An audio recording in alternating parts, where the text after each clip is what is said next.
Muy buenas, queridos hermanos, ¿cómo están? Que Dios me les bendiga grandemente.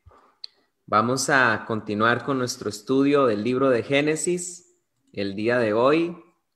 Damos gracias al Señor porque ya tenemos más o menos la 9ª lección. Precisamente creo que hoy, si no me equivoco, es nuestra 9ª lección. Así que un saludo a todos los hermanos que nos están acompañando desde ya. Estamos realmente muy contentos de poder compartir este estudio.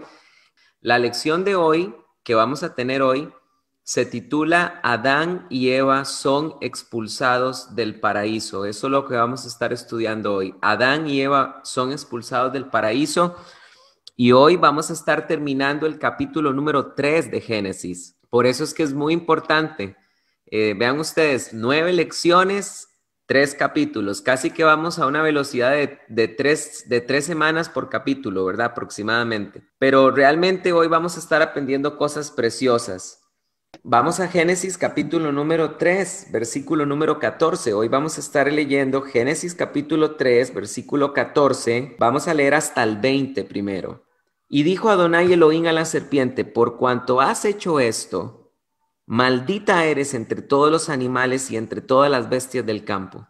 Sobre tu pecho y tu vientre andarás y comerás polvo todos los días de tu vida. Pondré mi enemistad entre tú y la mujer, y entre tu simiente y la de ella. Su simiente te aplastará la cabeza, pero tú le morderás el talón. Luego le dijo a la mujer, haré más agudo el dolor de tu embarazo, y con dolor darás a luz, y desearás controlar a tu marido, pero él gobernará sobre ti. Y al hombre le dijo, no hiciste cosa a tu esposa, comiste del fruto del árbol del que te ordené que no comieras. La tierra es maldita por tu culpa. Toda tu vida lucharás para poder vivir de ella. Espino y abrojo te brotará y comerás hierbas del campo. Con el sudor de su rostro comerás el pan hasta que vuelvas a la tierra, porque de ella fuiste tomado, pues polvo eres y polvo volverás. Y llamó a Adán el nombre de su mujer Ava, por cuanto ella llegaría a ser madre de todo viviente. Y Jehová Dios hizo al hombre y a su mujer túnicas de pieles y los vistió. Muy bien, perfecto.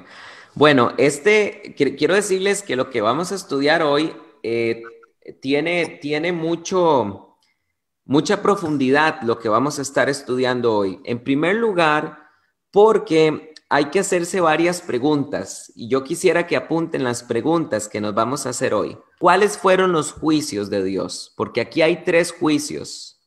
Hay 3 juicios de parte de Dios. Hay un juicio para el hombre y vamos a ver ahorita cuál fue.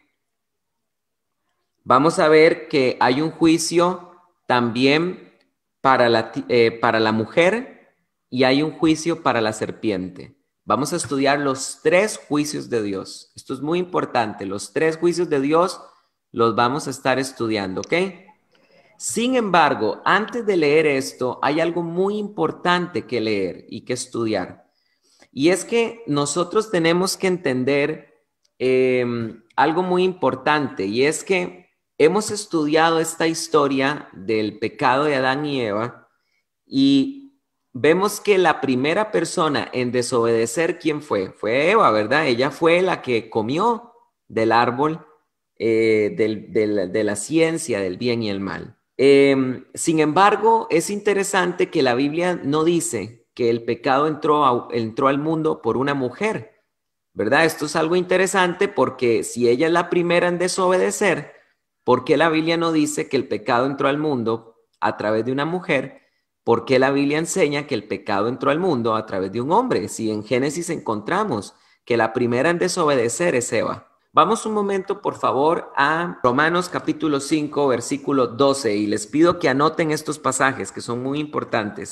Dice, por tanto, como el pecado entró en el mundo por un hombre y por el pecado la muerte, así la muerte pasó a todos los hombres, por cuanto todos pecaron.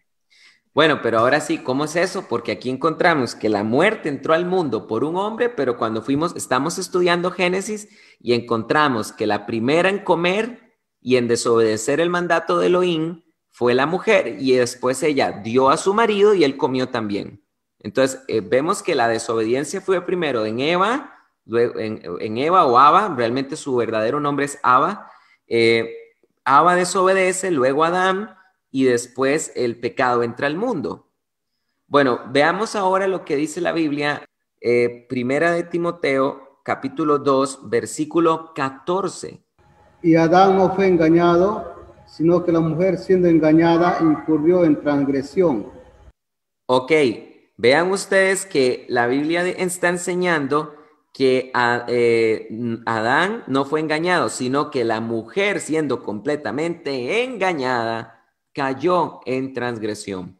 Muy bien, esto es algo muy importante que yo quiero mencionarles a ustedes porque este estudio nos está permitiendo entender una de las primeras cosas que nosotros tenemos que comprender, y es la definición de pecado.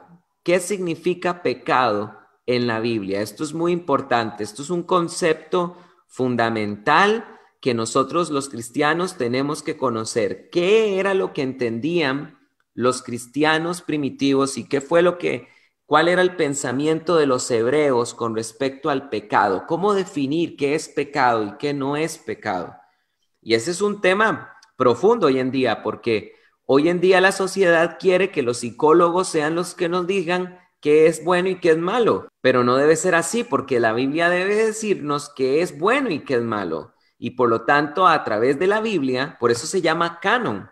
Un hombre que recibe la Biblia es canon. ¿Qué significa la palabra canon? Vara para medir. Y la Biblia, como el canon, como la vara para medir, es lo que nos permite comprender, nos permite marcar una moral, nos permite marcar una ética y nos permite decir esto es bueno y esto es malo. Esa es la medida perfecta, ¿se entiende?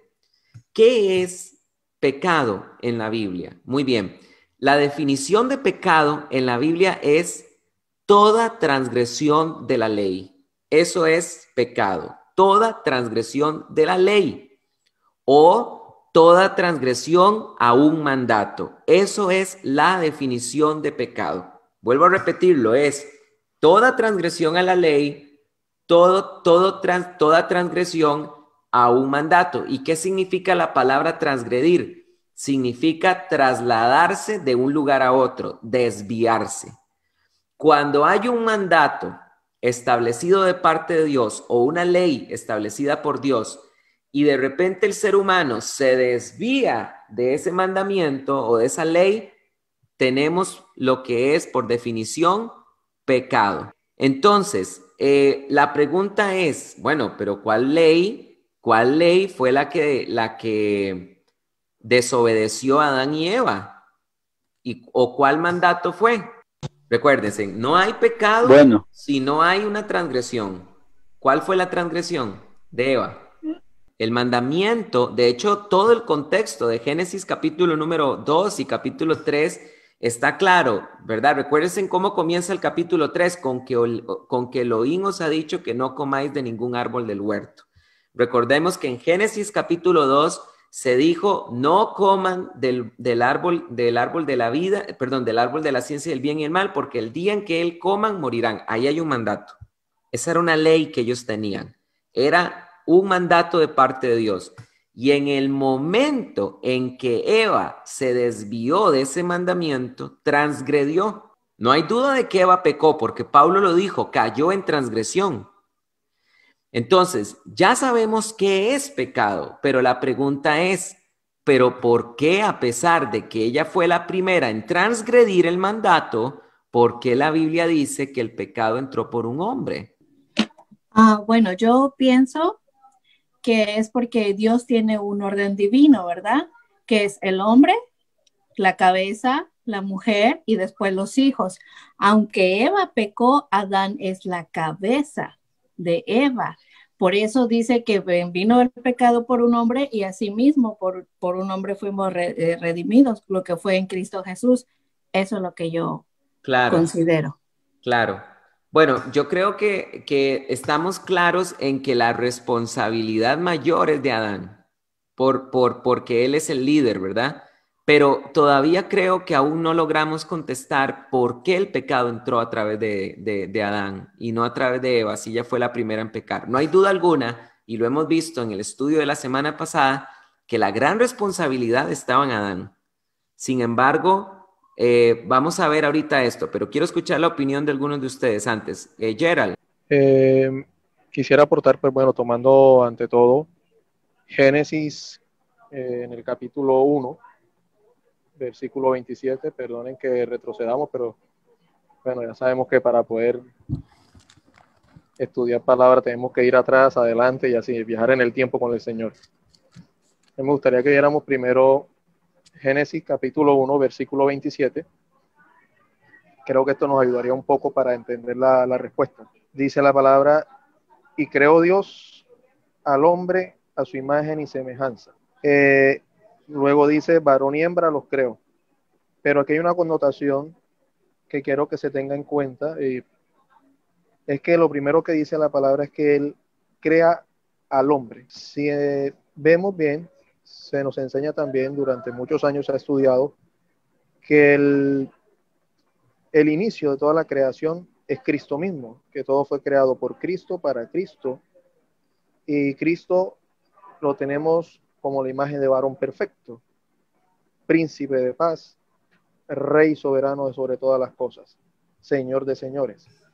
Por eso la palabra de Dios aquí lo primero que hace mención es a la creación del varón, porque Dios lo que nos quiere sentar por delante inmediatamente es que la creación de la tierra se la está entregando a alguien semejante a él primeramente, en figura, de manera figurativa. Como varón, crea al hombre para que tenga esa imagen de él y esa capacidad de la escritura, que todo fue creado para que el hombre se señorease sobre la tierra. Más abajo lo vemos cuando el Señor le dice que se enseñoree, ¿sí? Cuando Él los bendice, le dice enseñorearlos sobre los peces o juzgar la tierra, ¿sí? O sea, la tierra fue dada al hombre, pero lo primero que el Señor crea es al varón, la imagen de varón. Y Romanos nos lo ratifica cuando vemos como hizo la hermana Laporte, donde Pablo nos enseña de que es el hombre figura, pilar y estandarte del hogar, ¿sí? Y así como Cristo es figura, estandarte, la roca, el pilar de la iglesia. Por eso sobre la cabeza de la mujer está el hombre y sobre la cabeza del hombre está Cristo. Para darnos un señorío, no de que humillamos a la mujer o que la mujer está menoscabada, no. Sino es porque Cristo mismo lo primero que creó fue eso, para darle al hombre la fortaleza. El hombre es la representación, la imagen masculina es la representación de la fuerza, perdón si de pronto se escucha feo, pero de la fuerza bruta, por así decirlo, ¿sí? De la fuerza, de la templanza de la imagen de Dios, esa templanza, esa firmeza, que es lo que representa normalmente el hombre. Por eso nosotros vemos a través de la historia de la humanidad que quien siempre iba a la guerra era el varón, y siempre se buscaba un varón fuerte de entre todos los hijos de cada pueblo y cada nación. Entonces es eso, el hombre representa eso. Entonces el hombre fue creado primero. Ahora bien, sabemos que la mujer es sacada del hombre. O sea, en el Génesis 1:27 se nos dice que fue creado el varón. Luego nos dice que varón, nos vuelve a ratificar el Señor, varón y hembra los creó. Ahí hay un misterio, pareciese que no, pero hay un misterio. Me gustaría, si usted me lo permite, pastor, de pronto señalarlo para que usted nos ayudara también a develarlo, si le parece bien.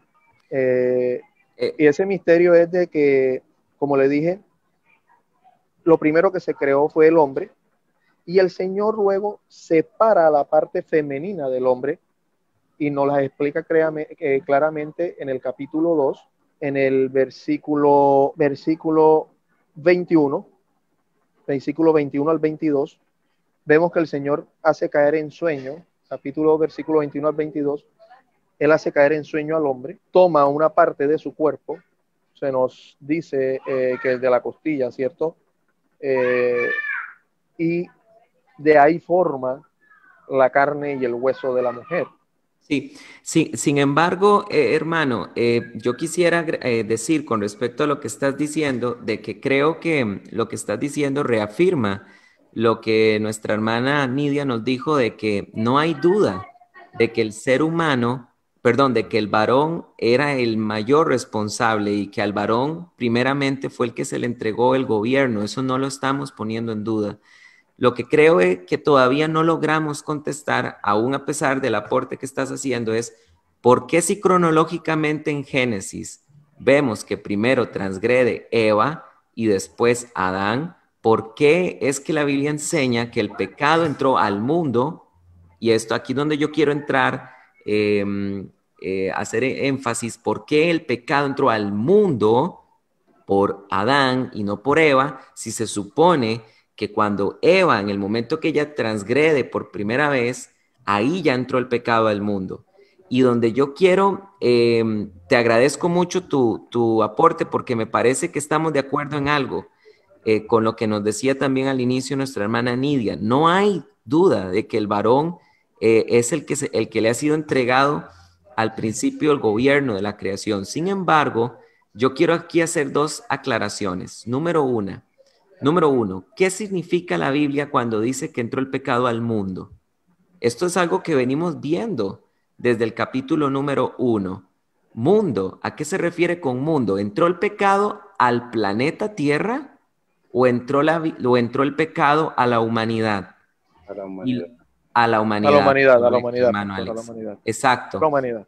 Entonces, lo que tenemos que entender aquí es que es verdad que Eva fue la primera en transgredir, pero el pecado entró a la humanidad, fue por Adán. ¿Y por qué razón? Y esto me gustaría que lo apunten, porque en el pensamiento hebreo es el hombre el que hereda el pecado. El hombre es el que le transmite el pecado a la siguiente generación, no la mujer. Y esto tiene mucho sentido, porque recordemos que Jesús es también hijo de María. ¿Recuerdan? Si la mujer transmitiera el pecado, si la mujer heredara el pecado, transmitiera por herencia el pecado, Cristo hubiera nacido también con el pecado de Adán y Eva, el pecado de la desobediencia. Sin embargo, aunque la mujer lo recibe de su padre, ella no se lo transmite a sus hijos, porque es el varón el que lo hace. ¿Y cómo lo sabemos? Muy sencillo. Vamos por favor a Mateo capítulo número 1, para que vean que esta es la idea del pensamiento hebreo. Por eso es que el pecado entró al mundo, es decir, el pecado entró a la humanidad por Adán, no por Eva. ¿Por qué no? No por Eva, porque Eva no podía transmitirlo, sino que el hombre es el que hereda el pecado a la siguiente generación. Y tal vez, ¿y por qué? Bueno, precisamente por lo que nos decía nuestra hermana Nidia y nos decía nuestro hermano Leo, porque el hombre le fue entregado el gobierno del mundo, el gobierno de la creación. Vean lo que dice la Biblia en Mateo capítulo número 1. Mateo capítulo número 1. Mateo 1, del 1 al 2. Los que tenemos la Biblia textual está en la página 1087. Libro de la genealogía de Jesucristo, hijo de David, hijo de Abraham, a Isaac, Isaac a Jacob, y Jacob a Judá y a sus hermanos. Judá engendró a Tamar, a Fares y a Sara, Fares a Esrom y Esrom a Aram. ¿Y Aram quién es el que engendra? El ¿Las hombre. mujeres o los hombres? El hombre.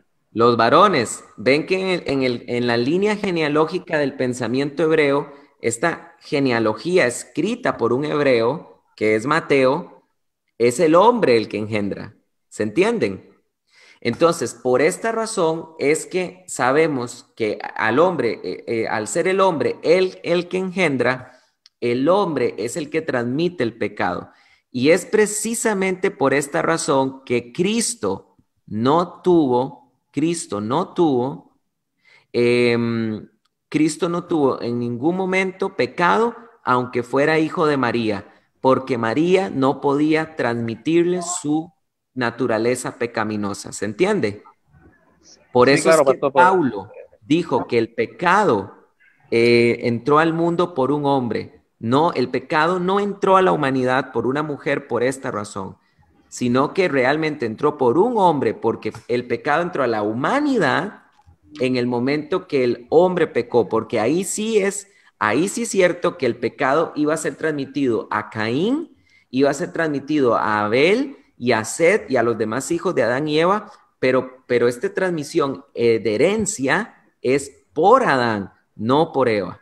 ¿Se entiende? Aunque Eva fue la primera en transgredir. Bien, ahora sí voy a pedirles que por favor volvamos a Génesis capítulo número 3, versículo 14, por favor. Y es muy importante que leamos el versículo 14 y 15. Muy importante que leamos el versículo 14 y 15. Y Jehová Dios dijo a la serpiente: por cuanto esto hiciste, maldita serás entre todas las bestias y entre todos los animales del campo. Sobre tu pecho andarás y polvo comerás todos los días de tu vida. Y pondré enemistad entre ti y la mujer, y entre su simiente y la simiente suya. Esta te herirá en la cabeza y tú le herirás en el calcañar. Gracias, hermana. Es muy importante que aclaremos que aquí se está dando el primer juicio. ¿Se acuerdan que les dije que eran 3 juicios?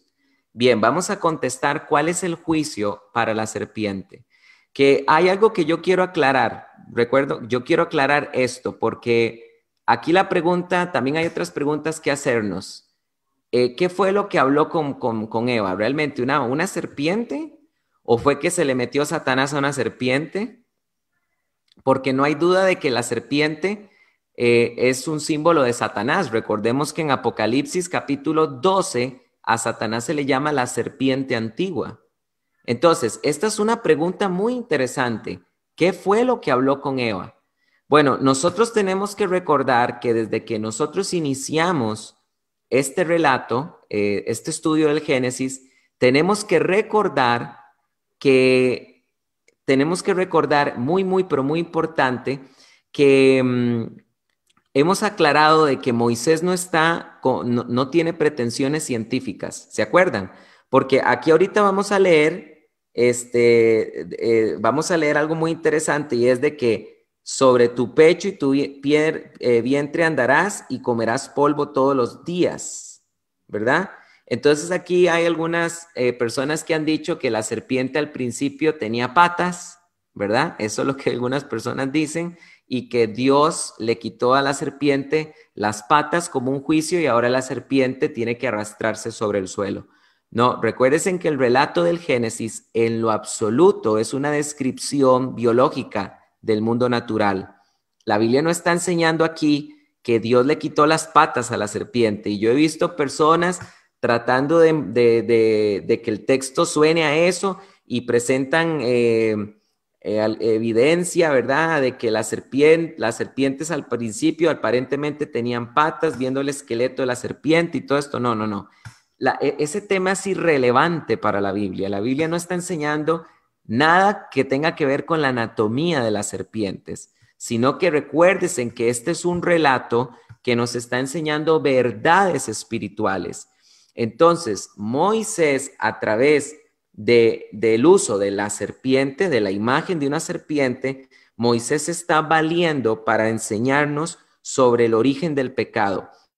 Esta serpiente que aparece en Génesis no era una serpiente literal, en el sentido de que fue una boa o una anaconda o no sé, qué fue lo que habló con él, ¿verdad? Y le dijo, come, ¿verdad? No, eso nada que ver, sino que tenemos que entender el propósito espiritual de fondo, y es que a través de esta imagen de la serpiente no es importante preguntarse nada de la serpiente, si era larga, si era grande, si era gruesa, cómo era la serpiente. Eso es irrelevante, ¿se entiende? Esta serpiente es una imagen que nos está presentando Moisés del origen de la maldad. Yo quiero decirles una cosa: la imagen de la maldad y del tentador y del acusador estaba bien clara desde el tiempo de Moisés. ¿Cómo lo sabemos? ¿Cuál es el primer libro de la Biblia que menciona a Satanás, cronológicamente hablando? ¿Cuál fue el primer libro de la Biblia en ser escrito? Job. Muy bien, Elliot. Muy bien, Job. Job fue el primer libro de la Biblia en ser escrito y fue escrito más o menos 500 años antes del Génesis. Y recuerden que el libro de Job habla de ¿quién?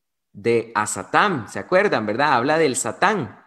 Entonces, es muy importante, queridos hermanos, que entendamos que esta serpiente es Satanás. Fue Satanás el que tentó a la mujer y el que tentó al hombre también. Ahora, vean lo que dice la Biblia. Por cuanto has hecho esto, maldita eres entre todos los animales y entre todas las bestias del campo, y sobre tu pecho y tu vientre andarás y comerás polvo todos los días de la vida. Eso quiero hacer la aclaración. El versículo 15 no está insinuando que la serpiente tuviera patas antes de esto, ni está enseñándonos nada sobre la anatomía ni la fisiología de las serpientes. Pero el versículo 15 es muy importante, porque dice, pondré enemistad entre ti, es decir, entre Satanás y la mujer, y entre tu simiente y su simiente. Él mismo te aplastará la cabeza y cuando tú hieras su calcañar. Vean que esto es muy importante porque acá la Biblia nos está enseñando que hay dos simientes. Lo están viendo en el versículo 15. La primera simiente de la que se está mencionando, no sé si ya dije la palabra hebrea que está aquí, Sera. La palabra hebrea Sera con Z, esta palabra significa linaje, descendencia. Linaje, descendencia significa también semilla, también significa semen, cualquiera de las cuatro palabras. Linaje, descendencia, semilla, semen. Entonces, aquí hay dos semillas que se está mencionando en Génesis 2:15. La primera semilla que se está mencionando es la semilla de la serpiente. Y hay que tener muchísimo cuidado con esto porque aquí hay algunas personas que están insinuando y yo he escuchado teólogos agarrarse de aquí para decir que el anticristo va a ser literalmente un hijo de Satanás, así como los ángeles de Génesis 6 engendraron gigantes. Es una pregunta muy importante que hacerse. ¿Cómo es esto, verdad? O sea, acá una mujer, aquí es lo que la Biblia nos está diciendo, nos está insinuando de que Satanás también tendrá una semilla, un linaje. Bueno, es una pregunta impresionante, ¿verdad?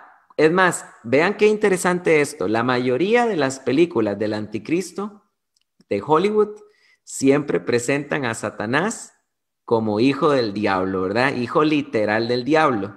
Y yo no sé si ustedes se acuerdan una película de miedo que salió hace mucho tiempo llamada La profecía del niño no nacido. Y es de esto, es una película donde un niño nace producto de la unión de Satanás con una mujer y el Vaticano anda como loco viendo a ver cómo matan al anticristo. Esto es sumamente hollywoodense, ¿verdad? Y taquillero, y esto es impresionante, todo esto que se inventan en Hollywood. ¿A qué se refiere la Biblia con la simiente de Satanás? Se refiere a que Satanás también tendrá hijos. Vamos por favor un momento a Deuteronomio capítulo número 13 y lo voy a decir de manera tajante. Absolutamente no. La Biblia no está insinuando de que Satanás engendrará hijos carnales, y la Biblia tampoco está insinuando en ningún lugar que el anticristo será el hijo del diablo. Deuteronomio 13:13, está muy fácil aprendérselo, ¿verdad? 13:13. El que han salido de en medio de ti hombres impíos que han instigado a los moradores de su ciudad, diciendo, vamos y sirvamos a dioses ajenos que vosotros no conocéis. Hombres impíos. Ojo cómo tradujo, hombres impíos. Ahora Celso, por favor. El 13. Sí, 13:13. Ya. Que han surgido hombres perversos que descarrían a la gente y le dicen, vayamos a rendir culto a otros dioses, dioses que ustedes no han conocido. Ok, la Reina Valera, hombres impíos, la nueva traducción, nueva versión internacional, hombres perversos. Orlando, nueva traducción viviente.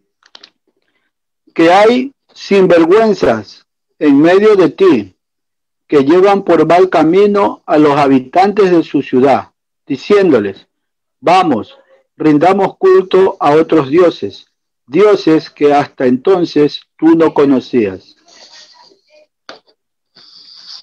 Muy bien. Y finalmente, voy a pedirte por favor, ¿quién era, hermano Jesús? Léenos ahora, por favor, la versión de las Américas. Sí, nada más que está en el 14. Voy a leer desde el 13. Si oyeses decir que en una de las ciudades de Yahweh tu Dios te da para habitar en ella, algunos hombres malvados salidos de tu propio seno han seducido a sus conciudadanos diciendo, vamos a dar culto a otros dioses desconocidos de vosotros. Bueno, ahora sí, hermano Alex, quiero decirles, hermanos, que las traducciones que hemos leído no están apegadas al hebreo, porque vean cómo debe traducirse esta palabra. En medio de ti han surgido hijos de Belial, que han sucedido a los habitantes de su ciudad, diciendo, encaminemos tras otros dioses que vosotros no conocéis, y sirvámosles. Muy bien, la palabra Belial significa perverso, pero no se debe traducir hijos perversos, ni sinvergüenzas, ni no me acuerdo el montón más de calificativos. Lo que se está diciendo es que eran hijos de Belial. ¿Y qué es Belial? Belial era un espíritu, el espíritu perverso. Ahora, vamos por favor a Juan 8:44 para que entendamos una cosa más. Ahora vamos a ver lo que dice Jesús. Vosotros sois de vuestro padre el diablo, y los deseos de vuestro padre queréis hacer. Él ha sido homicida desde el principio, y no ha permanecido en él la verdad, porque no hay verdad en él. Cuando habla mentira, de suyo habla, porque es mentiroso y padre de mentira. Ok, ya entendemos por qué Cristo con toda libertad a los fariseos les dice que su padre es el diablo. Ahora, ¿qué debemos entender nosotros de cuando Cristo les dice que su padre es el diablo? ¿Que son hijos del coito del diablo con una mujer? No, sino que son hijos del diablo porque operan y obran como el diablo. Cuando se está profetizando en Génesis capítulo número 3, que Dios pondrá enemistad entre la simiente de la serpiente y la mujer, se está refiriendo a una enemistad entre los que son hijos del diablo espiritualmente hablando y la mujer. Y ustedes saben que lo podemos ver en nuestra sociedad. Vean ustedes cómo se maltrata a la mujer. En todas las sociedades. Vean ustedes las sociedades del Oriente, cómo la mujer la reprimen, cómo la mujer la maltratan, cómo la mujer no tiene derecho a nada. Y ahora veamos Occidente, que es el polo opuesto. La mujer denigrada como objeto sexual, ¿verdad? Siempre para el placer del hombre. Usted ve un anuncio de refrescos, una mujer semidesnuda, un anuncio de automóviles, una mujer semidesnuda, cualquier producto que no tenga nada que ver con el tema y te ponen a una mujer semidesnuda. ¿Por qué razón? Porque este es el odio que ha existido entre los hijos de Belial y la mujer. ¿Entendemos? Este es un odio completo que tiene el enemigo por ella. Pero vean lo que dice. Ahora volvamos rápidamente a Génesis 3:15. Rápidamente, por favor. Pondré enemistad entre ti y la mujer. La primera enemistad que hay es entre Satanás y la mujer. Pero ahora vean lo que dice. Y entre tu simiente, ¿cuál simiente? La simiente de Satanás y su simiente. Ahora, ¿quién es esta simiente? Ya sabemos que la mujer, bíblicamente hablando, el que engendra es el hombre. Esta simiente que encontramos acá es la primera profecía que encontramos de Cristo Jesús. Y su simiente, dice termina el versículo 15 diciendo, él mismo, y la Biblia textual lo hace muy bien en mayúscula, él mismo te te aplastará la cabeza cuando tú hieras su calcañar. ¿Se entiende? Esta era la primera profecía que encontramos de que alguien iba a vencer a la serpiente. Era un descendiente de la mujer que iba a derrotar la serpiente. Y sabemos, por supuesto, que esta persona es Cristo Jesús. Amén. Porque sabemos que también, según la genealogía de Lucas, Cristo es hijo de Adán, pero también Cristo es hijo de Eva. Entonces, ¿cuál es el juicio de la serpiente? La serpiente va a ser derrotada por una simiente de la mujer. No es que la mujer es la que engendra, eso ya quedó claro, es un descendiente de la mujer. Eso es lo que debe interpretarse, y esa persona es Cristo Jesús. ¿Ok? Y hemos aclarado que esta simiente de la mujer, de la serpiente, no es ningún hijo del diablo ni ningún anticristo, sino que son los que operan como la serpiente. Dice, a la mujer dijo, multiplicaré con creces tus dolores y tu gemido, y tu deseo, o sea, tu deseo será hacia tu marido y él te dominará. Entonces, aquí hay algo muy importante. ¿Cuál es el juicio de la mujer? El juicio de la mujer es el aumento de los dolores de parto, que esos dolores se terminarán en el milenio. Ya no hay tiempo, pero Isaías 65 enseña que la mujer ya no tendrá dolor al parir. Pero no me quiero meter en eso ahorita porque es escatológico. Pero el otro juicio es el deseo que tú tenías de dominar al hombre será para él. El punto es que este dolor que viene como un juicio para Eva en el milenio ya no estará para las mujeres, ¿entiende? Pero vemos que también su deseo de querer enseñorearse sobre el hombre se invierte y el hombre dominará sobre ella. Pero aquí es donde vamos a contestar la pregunta de nuestro hermano Juan José, porque nuestro hermano Juan José nos está diciendo, me parece que su pregunta está dirigida para decirnos que el pecado, cuando el pecado entró al mundo, no solo se refiere a la humanidad, sino se refiere al planeta. Eso es lo que estás queriendo decir, ¿verdad, Juan José? Sí, a toda la Tierra, claro. Correcto, al toda planeta. La tierra sí, al planeta. Correcto. Muy bien. Ok, leamos el versículo y terminamos con estos versículos. El versículo 17 dice, y al hombre dijo, por cuanto atendiste la voz de tu mujer y comiste del único árbol del cual te ordené no comer, el suelo será maldito por causa tuya. Con fatiga comerás de él todos los días de tu vida. Espino y abrojo te brotará y comerás hierba del campo. Con el sudor de tu rostro comerás a pan hasta que vuelvas al suelo, y de él fuiste tomado, porque polvo eres y al polvo volverás. Bueno, muy bien, vamos a ver esto. Esto es muy profundo. Yo quiero volver a recordar que el relato del Génesis no nos está queriendo hacer descripciones de la naturaleza. Vuelvo a repetir esto.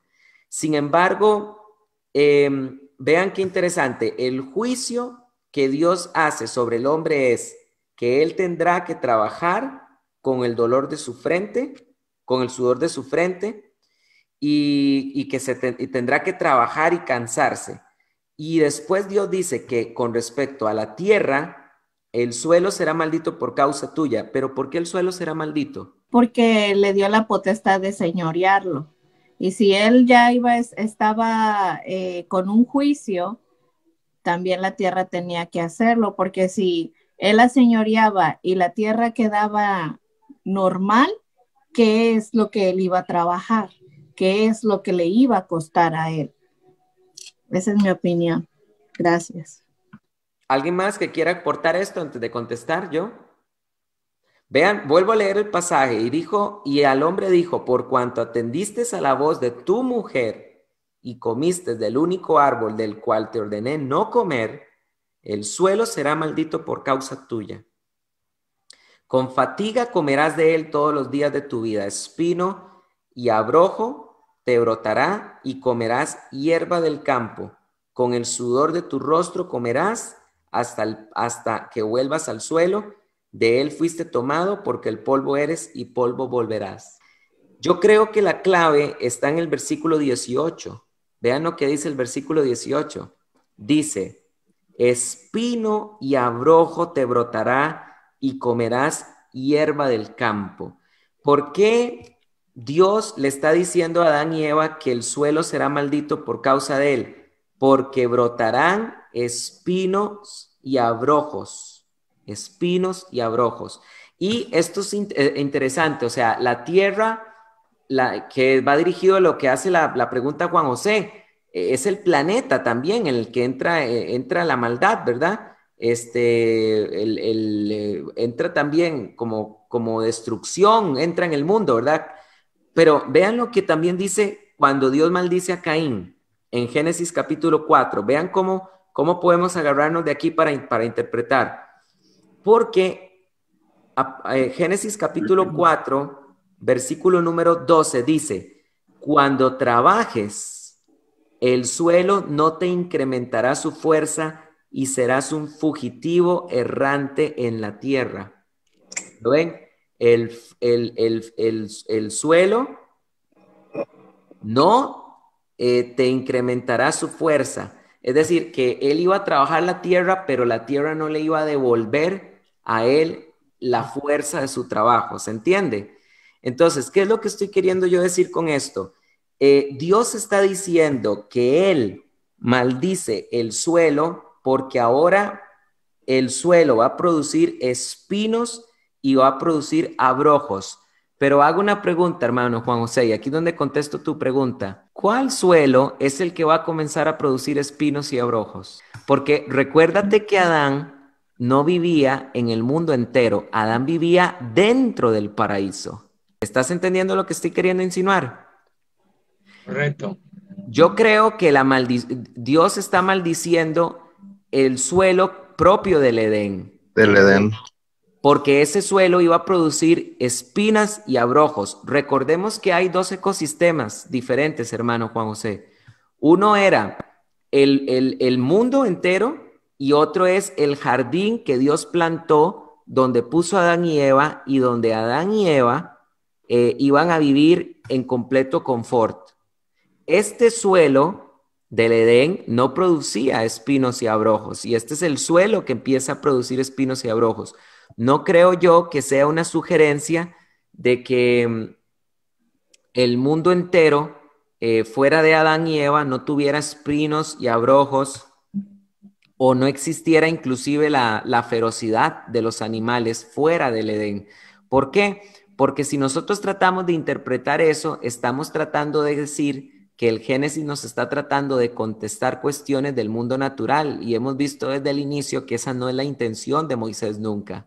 ¿Me di a entender con lo que te dije? O sea, mi respuesta es esta. El pecado entró a la humanidad y cuando vemos que el suelo produce espinos y abrojos, se debe estar refiriendo a ese lugar especial donde Dios los había puesto a ellos. Nosotros tenemos que recordar que ya no existe el huerto del Edén, desapareció. Es decir, la tierra, la naturaleza se abrió su lugar y ese paraíso especial de Dios desapareció. De que no deberíamos pensar que esta maldición que se lanza sobre el suelo es para el planeta entero y que fuera del Edén no existían espinos ni abrojos, sino que nosotros tenemos que entender que había un huerto en el que Dios plantó a Adán y Eva.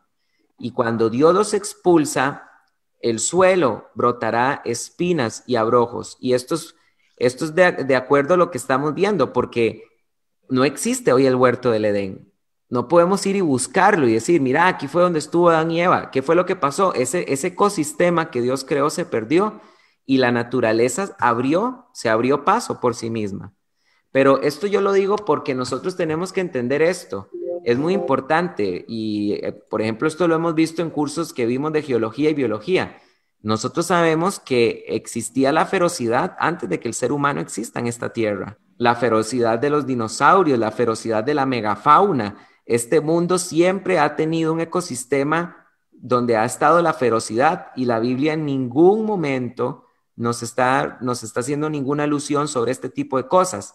Yo quisiera terminar con este pasaje, ya para terminar. Vamos por favor a Deuteronomio un momento, porque yo quiero volver a ratificar este tema que hemos venido viendo desde que comenzó nuestro estudio. Y es el hecho de que hemos estado enseñando desde que comenzó el estudio de que no es la intención de Moisés de enseñar naturalismo. La intención de Moisés es enseñarnos verdades espirituales, y todo lo que narra el Génesis tiene propósitos espirituales. Hermano Alex, lee por favor Deuteronomio 4 del 15 al 19. Deuteronomio 4 del 15 al 19. Pero antes de leerlo, vamos a ver si recordamos. ¿Qué hizo Dios el primer día? Separó la luz de las tinieblas. La luz, muy bien. ¿Qué hizo Dios el cuarto día? Los astros. ¿Qué hizo Dios? ¿Qué hizo Dios el quinto día? ¿Qué hizo Dios el quinto día? Dios creó los reptiles y las aves. Los reptiles, las aves y los acuáticos. ¿Y el sexto día qué hizo? Y a los animales terrestres. Al hombre y los cuadrúpedos, correcto. Muy bien. Vean que ya veamos todo lo que Dios hizo en el Génesis 1, ¿verdad? Ok, ahora sí lee, hermano Alex. Deuteronomio 4, 15. Hasta el 19. Guardaréis diligentemente vuestros corazones, pues no visteis figura el día en que Yahvé os habló en Horeb en medio del fuego. No sea que os corrompáis y os fabriquéis escultura, imagen de algún ídolo con forma de hombre o de mujer, o figura de alguna bestia que está en la tierra, o figura de algún ave que vuela por los cielos, o figura de algún reptil que repta por el suelo, o figura de pez alguno que nada en las aguas debajo de la tierra. No sea que habiendo mirado a los cielos y viendo el sol y la luna y las estrellas, todo el ejército de los cielos sea sacudido, y te postres ante ellos, y les rindas culto, puesto que Yahvé tu Elohim los ha asignado a todas las naciones debajo de los cielos. Ha sido más claro lo que dijo Moisés. ¿Se dan cuenta de cómo él está preocupado porque Israel no adore a todas estas cosas que él mencionó en el Génesis? El hombre, la mujer, las aves, los reptiles, los peces, los astros. Todo lo que Moisés está escribiendo en estos relatos del Génesis 1, 2 y 3 son relatos con propósitos espirituales, no relatos naturalistas. La Biblia no es un libro de ciencia. La ciencia no existía en el tiempo de Moisés.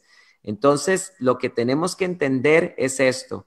El mensaje del Génesis, capítulo número 3, como para darte una respuesta más concreta, hermano Juan José, el mensaje del Génesis capítulo 3 no es hablarnos del mundo natural, es hablarnos de que el proyecto de Dios del Edén se perdió. Ese es el mensaje. Ese lugar de confort, ese lugar de placer, ese lugar de comunión con Dios en Edén, que en ese paraíso que Dios puso en el Edén, se perdió por completo. Esa separación que existe entre el hombre y Dios por causa del pecado, ese es el gran mensaje que nos está dejando el libro de Génesis. Nos está explicando el origen del pecado. ¿Ok? Queridos hermanos, que Dios les bendiga, que estén bien.